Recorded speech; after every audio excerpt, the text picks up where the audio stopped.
ఇంకో 1 వీక్‌లో అయితే టీ20 వరల్డ్ కప్ అయితే ఉంది. ఈ టీ20 వరల్డ్ కప్ కోసం ప్రతి టీమ్ వచ్చేసి వాళ్ళ స్క్వాడ్‌ని అనౌన్స్ చేశారు. అయితే ఈరోజు ఈ వీడియోలో సౌత్ ఆఫ్రికా టీం గురించి మాట్లాడుకుందాం. మీరు గనక ఇప్పటివరకు సబ్స్క్రైబ్ చేయకపోతే మాత్రం ఇప్పుడే చేయండి.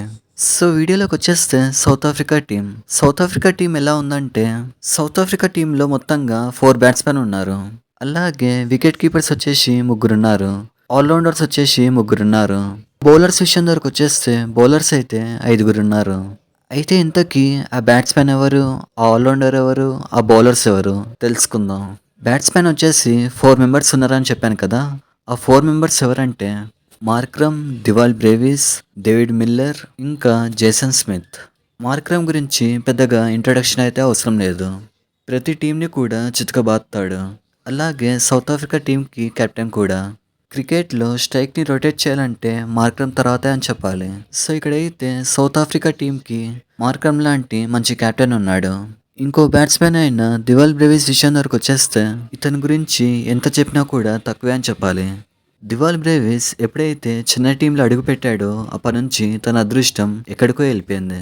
మన ఇండియన్ టీంలో అభిషేక్ శర్మ ఎలాగో అలాగే సౌత్ ఆఫ్రికా టీంలో దివాల్ బ్రేవిస్ అలాగా. ఒక్కసారి కొట్టడం స్టార్ట్ చేస్తే మాత్రం ఏ బౌలర్‌ని కూడా వదలడు. ఆఖరికి ఆ బౌలర్ వచ్చేసి బుమ్రా అయినా కూడా చితకబాదుతాడు. ఇంకా డేవిడ్ మిల్లర్ విషయం దగ్గరకొచ్చేస్తే డేవిడ్ మిల్లర్‌ని మనం కొన్ని సంవత్సరాల నుంచి చూస్తూనే ఉన్నాం. అప్పుడెప్పుడు ఏబీ డివిలియర్స్ ఆడినప్పటి నుంచి ఆడుతున్నాడు. అప్పటినుంచి కన్సిస్టెన్సీని మెయింటైన్ చేస్తూ టీంలో ఉంటున్నాడు. ఎంతైనా ప్రెషర్ సిట్యుయేషన్స్‌లో ఆడాలంటే డేవిడ్ మిల్లర్ తర్వాతే అని చెప్పాలి. ప్రెషర్ కండిషన్స్‌లో డేవిడ్ మిల్లర్ ముందు ఏబీ డివిలియర్స్ కూడా పనికిరాడు. ఇంకో బ్యాట్స్‌మెన్ వచ్చేసి జేసన్ స్మిత్. ఇతను సౌత్ ఆఫ్రికా టీంలో ఒక యంగ్ టాలెంట్ అని చెప్పాలి. ఇంకా ఆల్ రౌండర్స్ విషయం వరకొచ్చేస్తే జెన్సన్ ఉన్నాడు. సౌత్ ఆఫ్రికా టీంలో బెస్ట్ ఆల్ రౌండర్ అంటే మార్కో జెన్సన్ అని చెప్పాలి. కేవలం బౌలింగ్ మాత్రమే కాదు బ్యాటింగ్‌లో కూడా హిట్టింగ్ చేయగలడు. బూమ్రా బౌలింగ్‌లో కూడా సిక్స్‌లు కొట్టగలడు. అలాగే సౌత్ ఆఫ్రికా టీంకి మంచి మంచి బ్రేక్ త్రూ ఇస్తాడు. ఇంకో ఆల్రౌండర్ వచ్చేసి కార్బిన్ బాస్క్. ఈ పేరుని మనం ఇంతకుముందు వినే ఉంటాం. లాస్ట్ ఇయర్ ఇండియాకి ఇంకా సౌత్ ఆఫ్రికాకి వన్‌డే సిరీస్ అయింది. ఆ సిరీస్‌లో ఈ ఆల్రౌండర్ వచ్చేసి ర్యాంప్ ఆడించాడు. అలాగే ఐపీఎల్‌లో ముంబై ఇండియన్స్ కూడా ఆడాడు. సో ఈ ఆల్రౌండర్‌కి అయితే ఇండియన్ పిచ్‌లు అలవాటైపోయింది. ఈ వరల్డ్ కప్‌లో అయితే ramp ఆడించొచ్చు.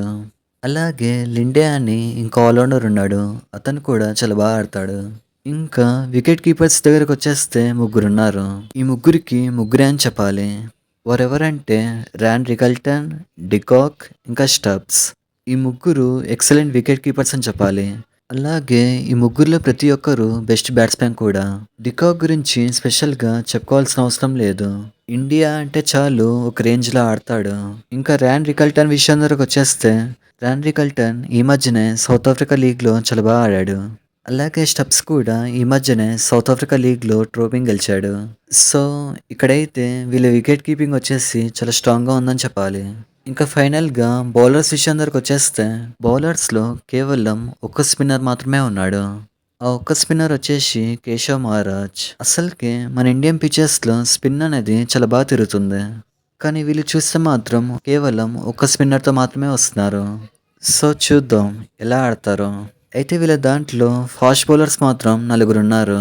వాళ్ళెవరంటే Kagiso Rabada, Lungi Ngidi, నాటర్జీ, ఇంకా ఎంపాక. సో ఇక్కడైతే సీనియర్ బౌలర్ అయిన కాగిసో రబాడా ఉన్నాడు. ఇలా సౌత్ ఆఫ్రికా టీం అయితే చాలా స్ట్రాంగ్‌గా ఉంది.